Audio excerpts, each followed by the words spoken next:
What is up, and welcome to a very formal-looking CKM Red Rugby League this week. We just thought if the guys over at Fox can get in suits and talk about rugby league, so can we.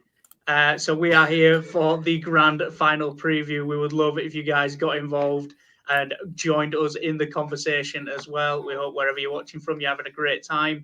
And as ever, joining me is Luke Jobson. How are you going, mate? I'm good, mate. I'm very good. We may look formal, but as you can tell, it's a bit hazy here in Sydney. The sun's blaring a bit too bright in the study, which obviously is just the light because the lighting is abysmal. But that's fine. It's grand final week. It is the premiere week of the year. It's what everyone works for. It's what the journos look forward to. It's what the players strive to achieve every year. It's the Panthers and the Bunnies. It is the creme de la creme, the cream of the crop, mate. I mean, I'm not going to lie, I'm a bit upset. It's the last NRL game of the year. You know, yes, we'll have a few internationals down the road. Yes, we've got Serbian Rugby League, but it's the last NRL game for nearly 130 days. But you know what? We're getting there. How are you?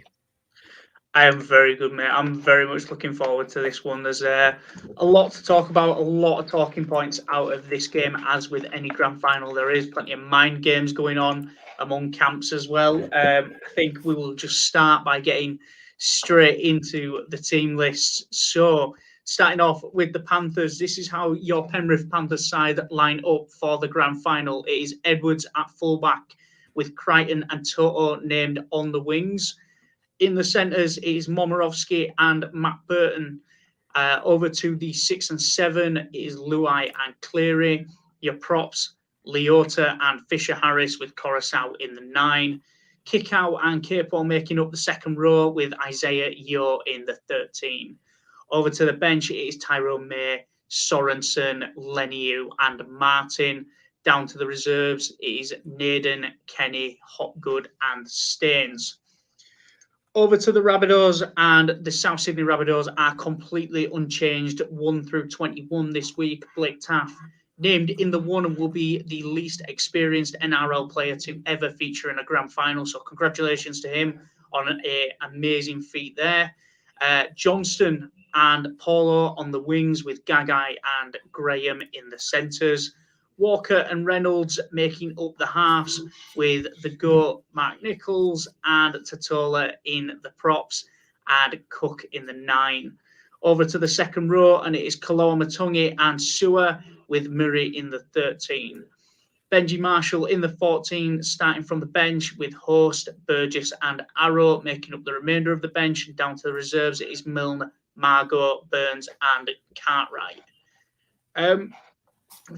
A lot of headlines out of this game. There are so many talking points, so many big ones to talk about. The obvious one, Benji Marshall featuring in his first grand final since that historic Tigers win.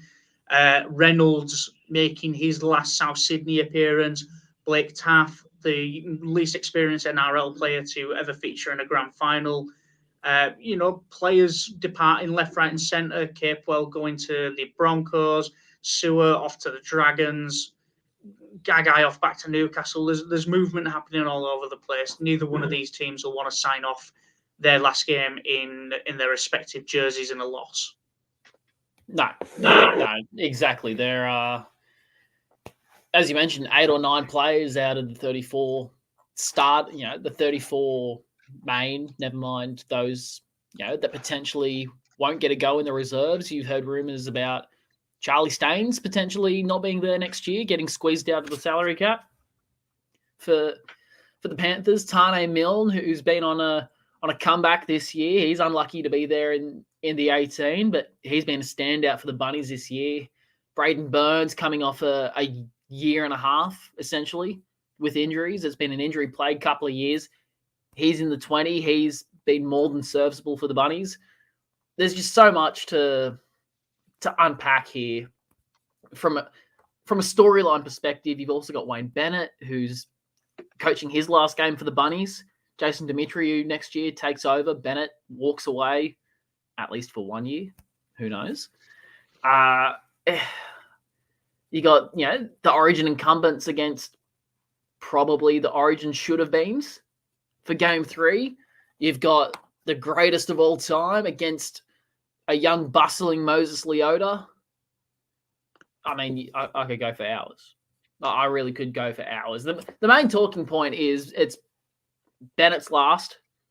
It potentially could be Benji's last game. He came out today and said, let's hold the brakes on this retirement talk. I could have one more year left in me. Ivan Cleary in the top 5 for coaches in the top grade who haven't won a grand final in terms of most games coached. I mean, where do you look? I think the analysis has to start with Luai and Cleary against Walker and Reynolds. Forget the storyline with Reynolds about him going to Brisbane for 3 years as of 2022. This is the most dominant halves combination at the moment, the most threatening halves combination at the moment in Cody Walker and Adam Reynolds against the Origin incumbents, the halfback of the year, Jerome Luai, who has been pretty quiet and has come under the scope more than once this final series, once for a trip, once for that tug against Mitchell Moses, shall we say.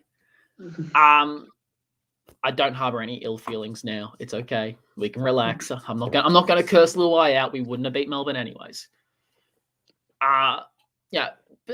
Who can control the game the best? Cleary's going to pepper Taff. We saw that in week 1. It's going to happen again. Taff has looked good at the back. He's going to be game number 8 for him. Last week was maybe not a career-defining game, but it was definitely a game that showed that he belongs. There was still talk that he's not Latrell. Souths won't have a chance from select plaudits and pundits. But I think Blake Taff shut them up real quick with that beautiful cutout to AJ last week. You've got arguably the best winger in Brian To'o in the competition up against the most prolific try scorer potentially in history when his career is done. In Alex Johnston, he's only 28. He's already got 130 tries. I believe so, but that's worthwhile mentioning as well. He's currently level with Nathan Blacklock's record of tries in a regular season. I think it was of 27. I think so. Johnston could potentially finish up this season as the most prolific try scorer in NRL history over the course of a year if he notches up that 28. It's not a bad card to be up against either. Nathan Blacklock, what an absolute superstar of the game he was in the 90s and early 2000s. Honestly, I could go for an hour just talking about the different matchups. The thing I think that we definitely need to point out is, and it's a question that I'll ask you, Matty, Viliami Kikau, the Billy Kikau, as so eloquently put last night, pot kettle black. Viliami Kikau has been coming off the bench the last 2 months. Yep. There is no Tavita Pangai Jr. this week. He ruled himself out. He didn't think he was going to be ready in time. With Capewell there and Leniu, who is a prop now on the bench, do you go Kikau start, Martin bench, or do you bring Martin back into the starting squad? I think you need Kikau there for that first start of intensity, that first hit of intensity. You need some big enforcers out there like Kikau. Liam Martin punches well above his weight. He's a strong, stocky player. He tackles hard. He runs harder. But I think on the edges to start a game out, you need someone like a Billy Kikau who's going to put a big shot on somebody in those opening few minutes, who's going to come up and put someone on their number very early on. So you need, I'd say Kikau starting is not a terrible shout. I know that they've worked him in very much that David Fafita role where they've chopped and changed him through the course of the year and run him off the bench and given him them little breathers and them little bits. And as you mentioned there, the loss of Pangai Jr. is a huge one. Coming into the home stretch of the season, he's been in sensational form. He's proved why he is still one of the premier forwards in the competition. and, coming off the bench and providing real inroads and putting real dents in defensive lines. So for me, yeah, it's going to be a big loss. Leniu's been there to do the job. He was unlucky to miss out last year on, and he'll be wanting to right some wrongs from that game. Leo, those two were very much the rotation through that very successful 2020 season. Tyrone May, lucky to be there in the 14. I think if Mitch Kenny was still running on fit, he's still recovering from an ankle injury. I think there's a chance that you could see Kenny come from the reserves into that 14 spot yet, depending on how he holds up, because Kenny very much has been that rotation role and offers potentially more depth than May, because although May's played a lot more positions, that back five is very much sturdy, and you're not going to change much about it. You're definitely not going to change Luai or Cleary. So May coming into the 9 potentially offers less than Mitch Kenny does. But we'll just have to wait and see. You touched very briefly on Blake Taff and silencing critics. That was very much the agenda of the Rabbitohs in that initial final against the Panthers, where the media called out that Taff will be under an air raid, the fact that the ball's going to go high and that he's going to struggle. And the Rabbitohs were there to silence the critics. They were there to really basically give the Panthers a bit of a reality check. We called out on a few occasions that there's been a few displays of arrogance out of the Panthers, and I think that Panthers performance was one of arrogance, and that they bought into their hype. We saw with that tap and go against the Eels at a definitive point of the game that could have gone either way. That was a little bit of blind arrogance and buying into their hype a little too much. And if Cleary thinks that he's going to come, put these kicks up, and Taff's going to struggle under the high ball, he practices week in, week out with Adam Reynolds putting balls up for him. Reynolds may not be Cleary, but he's still an accomplished kicker. He's no stranger to dealing with a high ball. So it's going to be interesting to see how this one unfolds, but I don't think that the Panthers' goal this week will be to stick Blake Taff under a high ball. If anything, we're going to see more variety of kicks coming out of the 6 and 7 than we did in that very first final. Fair point. I mean, like I said, we could go for weeks on these key matchups. The two Origin hookers, Api Coruscant against Damien Cook. Cookie has been, I won't go ahead and say poor. He's not been great as opposed to previous seasons. He's still been at times a free running hooker who has set up Latrell Mitchell, Blake Taff, Cody Walker, going straight through the guts, but it's not been him. Api Coruscant, you could argue the same. 2 years ago, he had an outstanding year. Last year, pre-injury, fantastic. This year, better than Cook, I would say, but not great. I mean, I think it was pretty appropriate, despite the incidents of this week that Brandon the Cheese Smith got hooker of the year. Yeah, he's just been fantastic all around, and I wish he was a New South Welshman, but it is what it is. But yeah, the key matchup for me here, it's not the fullbacks, it's not the halves, it's not the forward battle. It's Matt Burton on Dane Gagai. It feels a bit weird to say that for a grand final. But Matt Burton has been Penrith's second best behind Cleary this year. I don't have any hesitation in saying that. He's a 5'8", who's playing centre out of necessity. And that necessity, because they were so strung out with injuries, then became necessity. We have to have him here. He kept out Paul Momorovsky for quite a while. He's now kept the spot there with a full-strength side that sees Staines and Naden out of the 18. Rob Jennings doesn't even get a sight in the 21 unless there's major injuries around. And keep in mind, 3 years ago, Rob Jennings was the Panthers' leading try scorer. So it's not as if Rob Jennings is a mug of a player. He's a very good finisher. But Burton doesn't have a lot of finals experience, if any. Dan Gagai is a final stalwart, NRL veteran, Origin destroyer. Yeah, for whatever reason, Dan Gagai in Queensland is just 3 times better than Dan Gagai at club level. And you've got Dan Gagai, the kangaroo. He always stands up in the big moments. He's always there for the big games.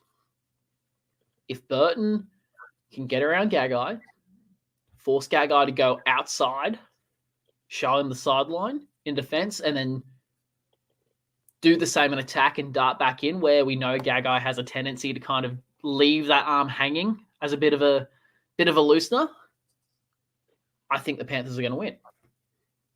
If Gagai can more or less keep the influence of Burton to a minimum, if he can allow Burton to have his runs, he's going to come in, he's going to try and make the big hits.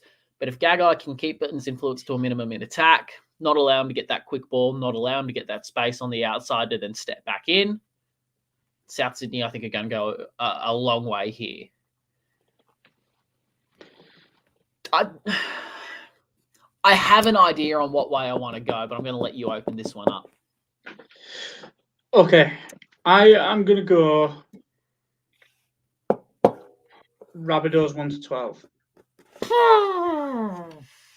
I'm going to go Blake Taff, anytime try scorer.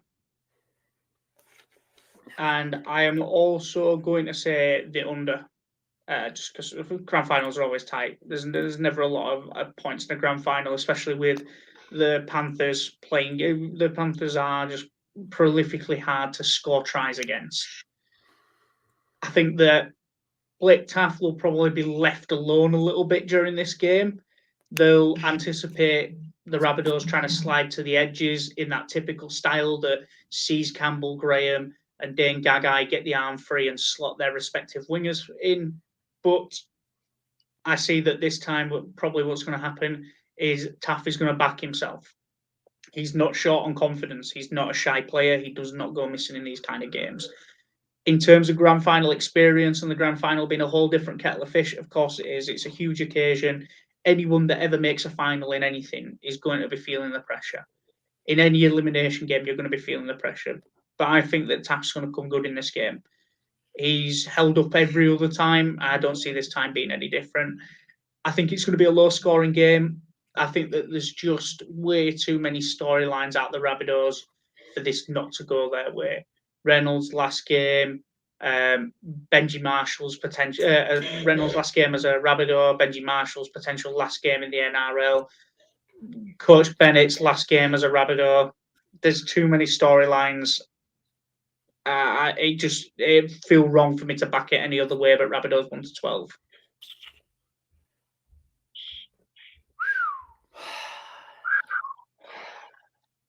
Well, if you want to multi those together, like Taff anytime, Bunnies 1-12 and the under that is currently 36.5, it's paying $24.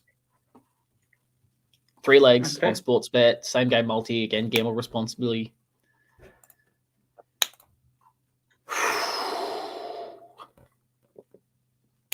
Look, I'm not going to lie. I was somewhat leaning towards the Bunnies 1-12,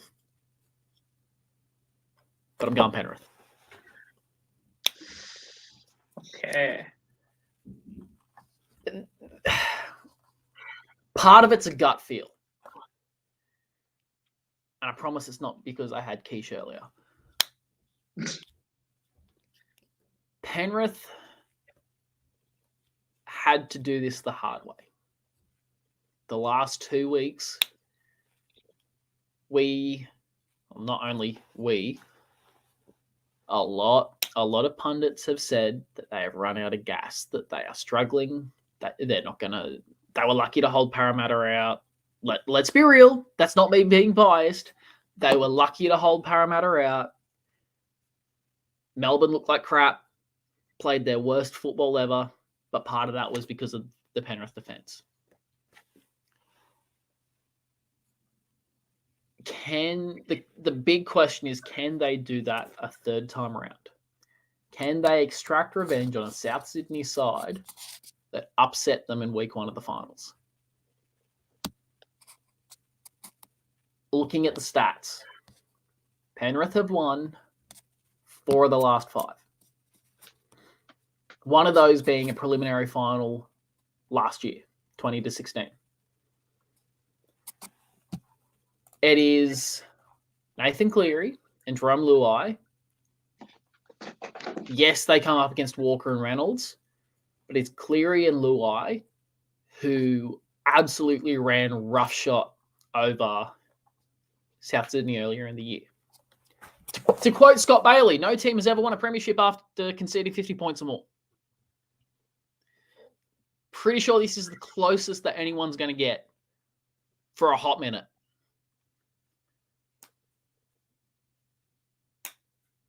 If Gagai contains Burton, I'm sweating bullets. But I don't think Gagai contains Burton. I think Matt Burton is going to stand up. I think he's going to prove why he is getting paid some pretty big money to go to Canterbury next year. I think that Dylan Edwards he's not going to be flashy, but he's going to do everything he needs to do like he did last week. He had something like 8 tackle busts, 200+ meters. But he always gets overshadowed by Burton, Luai, Cleary, Coruscant, Fisher-Harris. Run the list. The other thing that somewhat makes me lean towards Penrith is that I think, if anything, they gain a little bit more bench stamina with Liam Martin staying on the bench, which I think you're right. I think that is how it's going to go with no Tavita Pangai Jr. Spencer Leniu is a great prop. He's a big-time ball runner. But I think Kickout starts because Liam Martin's going to have to play a prop role. Pangai was playing that. Go for 40 minutes and run as hard as you can. Hit as many people as you can. You're going on at 25. You're coming off at 63, 64. And that was Kickout's re-entrant. And, he was going to come off. Martin would come back on. Kickout would come back off. And Fisher-Harris would come back on. And there's your rotation. Liam Martin's going to have to play that prop role because Leota's not going to play more than 40. Leniu can play 45, 50, but he's much better as a 40-minute dominating ball runner. And I think they're going to need that going up against Tom Burgess, who's been in some standout form this year in the finals. It's tough. It's really tough. I would not be surprised to see this go down to if someone can kick a field goal. That would not surprise me. If you think the Panthers win it by 1, they're paying $26 at the moment.